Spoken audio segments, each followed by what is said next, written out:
Hi guys, in today's video I'll be showing you exactly how can you link Chime to Zelle and whether or not it is possible for you to do this.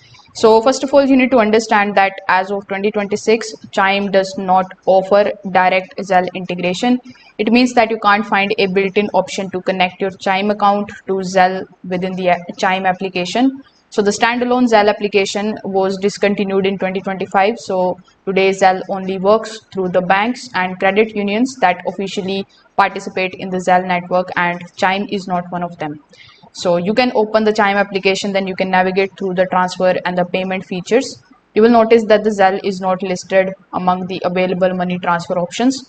If you need to send money, Chime's Pay Anyone feature is the closest alternative to that. It allows you to send the money to others using their phone number and email address, even if they don't have a Chime account. You can also use services such as Venmo, PayPal, or Cash App if you need additional ways to transfer money between the accounts. So if this video helped you understand this, make sure that you like this video and subscribe to the channel. Thank you.